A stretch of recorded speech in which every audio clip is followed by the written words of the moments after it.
Yang nonton aja nggak ada. Tapi siapa followers kita, itu jauh lebih ngaruh. Tidak!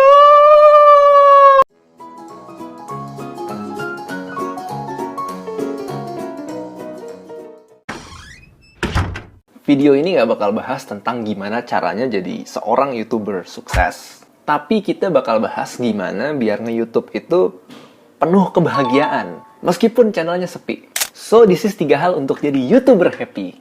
Plus privilege channel sepi. Setiap karya punya dampak tersendiri ke audiensnya. Ini bukan sesuatu yang gampang diukur kayak views dan likes. Ini lebih tentang kepuasan kreator terhadap dampak apa yang bisa dia kasih ke audiens melalui hasil karyanya. Jadi tanya ke diri sendiri, dampak apa yang mungkin gue buat dari hasil karya ini ya? Let me give you an extreme example biar gampang ingetnya, gampang ngertinya. Porn video. Bayangin, seorang porn star, cewek, cantik, seksi, bikin video bokep. Dia nge-shoot, dia edit, terus dia publish, dan dari situ dia dapat banyak views, banyak likes, bahkan endorsement. Sekarang coba deh, dampak apa yang seorang porn star buat dari hasil karyanya? Dan kira-kira gimana perasaan lu kalau jadi mereka? Apakah malu karena aku telah membuat keluargaku menjauhiku? Dan aku juga telah membuat lantai-lantai mas-mas pengangguran menjadi semakin licin. Dan orang-orang kini memandang rendah diriku. Aku jadi tidak percaya diri. Tidak! Atau malah bersyukur karena, wah, kini banyak orang yang memuja keindahan tubuhku. Wah, aku telah memberi orang-orang yang lagi stres variasi untuk menghibur hidupnya. Dan kini aku lebih mudah mencari uang. Untuk apa dihormati, tapi lapar? Untuk apa bermanfaat, tapi subscriber cuma 60? Lebih baik dihina, direndahkan, tapi kaya. Followersku banyak. Jadi gitu guys, kepuasan kita dalam bikin konten sangat tergantung sama kesesuaian antara values kita sama dampak apa yang kita kasih ke audiens kita melalui konten kita.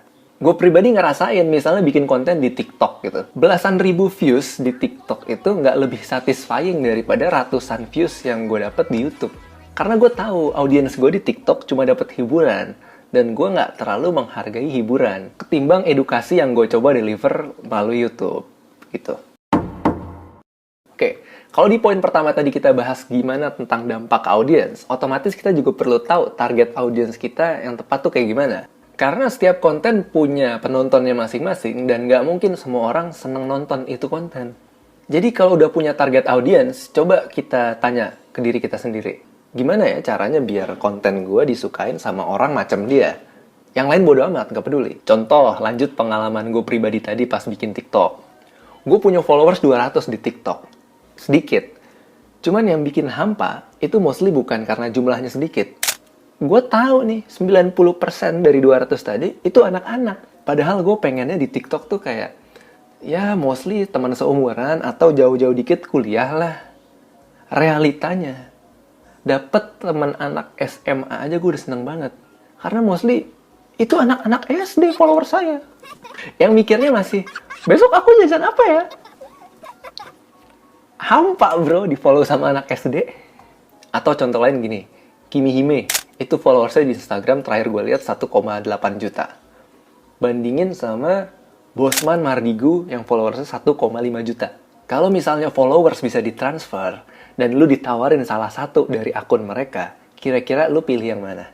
Milih akunnya Bosman Mardigu kan? Bahkan kalau dibandinginnya sama akun inspigo.id yang nggak nyampe 100k followersnya, gue pun masih tetap lebih milih akun Inspigo. Karena mas-mas yang nukulnya kopong, sama mas-mas yang punya semangat entrepreneurship, itu beda nilainya. Ini tentang engagement antara konten dan audiens. Ini yang bikin kita para kreator tuh fulfilled gitu ngejalaninnya. Lagian ya, kalau emang tujuan sosmednya itu pengen nyari duit, engagement itu penting banget. Gue punya temen sekitar 2 tahun yang lalu lah, followersnya ratusan ribu. Dan dia punya temen di segmen yang sama, followersnya tuh kira-kira cuma 70% dari followersnya dia. Tapi rate harganya malah 30% lebih tinggi daripada temen gue yang followersnya lebih banyak. Kok bisa? Engagement jawabannya. Temen gue cantik, mungkin followersnya beberapa nge-follow dia sebatas karena dia cakep, tanpa ngerti kontennya. Sedangkan temennya, itu dia cowok, nggak ganteng. Jadi semua followers dia nge-follow tuh murni karena seneng sama kontennya. Jadi jumlah followers itu emang ngaruh. Tapi siapa followers kita, itu jauh lebih ngaruh. Udah ribet-ribet nulis, syuting, ngedit, pas di post nggak ada yang nge-likes, bahkan nggak ada yang nonton. Akan sedih kah Anda? No, because I'm being myself and I don't care what people say. Nggak usah gitu, yang real-real aja lah. Gue mah makin seneng kalau views-nya banyak, makin seneng kalau karya gue dihargai sama orang lain. Ya ini kan bukan Instagram pribadi, di sini kita punya target audience. Nggak ada yang salah dari merasa senang dapat penghargaan. Justru disitulah ruang kita untuk rendah hati dan terima kasih sama orang lain yang udah menghargai. Tapi make sure sebelum karya kita dapat penghargaan dari orang lain, karya itu udah cukup dapat penghargaan dari kreatornya. Jadi coba tanya sebelum bikin konten, kalau gue tahu dari awal ini viewsnya dikit, gue bakal tetap jalanin gak ya? Sebelum jawabannya yes, gue sih nggak mau. PewDiePie, YouTuber nomor 1 aja bilang gini, if you make videos that you enjoy making it, then you can't lose. So if you're not enjoying making videos, then don't make videos. Atau contohnya ibarat kita main basket atau futsal. Kalau kita main dan kita menang, itu kan bikin kita lebih seneng gitu. Tapi sering kan, udah main, kalah, bayar, nggak ada supporter, terus nggak dapat hadiah, tapi seneng. Kok bisa? Because the game itself is fun. Seru. Jadi kita perlu ngerti enaknya ngegolin, enaknya ngegocek, enaknya ngerebut bola, dan sebagainya. Dan kita bikin konten juga gitu, meskipun view-nya 0, tetap seneng karena proses bikin kontennya itu seru. Yang penting kita bisa ngerti enaknya bikin skrip, enaknya syuting, enaknya ngedit. Buat gue, asal kita jalaninnya all out, pasti prosesnya jadi lebih menyenangkan. Karena jadi semakin mungkin hasil akhirnya enak untuk ditonton. Meskipun orang lain gak ada yang nonton, kita juga seneng untuk nyimpen itu video, untuk ngulang-ngulang nonton video itu. Dan kalaupun hasil akhirnya masih jelek, dan di situ kita ngelakuinnya all out, di situ pasti kita banyak belajar. Skill kita meningkat, jadi ujung-ujungnya kita tetap ngerasa senang juga. Jadi ada konten-konten tuh yang kurang seru kalau dibikin sama channel-channel gede. Termasuk konten video ini. Lu bayangin deh, kalau Atta Halilintar sekarang nih dengan kondisinya channel segede gini, dia bikin konten tetap bahagia meski channel sepi. Kira-kira gimana reaksi orang? Ya lu sih enak, sesepi-sepinya konten viewersnya 500k. Ya lu sih enak, sesepi-sepinya lu udah terkenal, endorsement sana-sini. Nggak relate. Coba kalau dia bikinnya pas subscribersnya cuma masih 60. Kan audiensnya bisa lebih ngerasain gitu. Apalagi kalau tuh video ditontonnya pas dia udah segede sekarang. Wow! Nothing tulus, lebih fleksibel. Ditambah lagi nih, kalau subscribers kita masih dikit, kita masih lebih enak buat ngerubah identitas channel dan konten. Mumpung masih sepi, subscribers kita yang awal-awal juga ngerti lah, ini orang masih baru, kayak gitu loh. Kalaupun mereka cabut, itu jumlahnya nggak banyak, jadi nggak terlalu besar kehilangan kita. Jadi emang kondisi pas channel kita masih sepi kayak gini nih pas banget buat kita yang emang masih butuh banyak proses untuk belajar dan explore. No nyinyir. Nah buat lu nih yang belum kuat dinyinyirin, belum kuat di dislike, lu perlu bersyukur kalau subscribersnya sepi. Karena kalau channel kita masih sepi, nggak bakal ada tuh dislike, hate comments, apalagi kena kasus. Karena yang nonton aja nggak ada.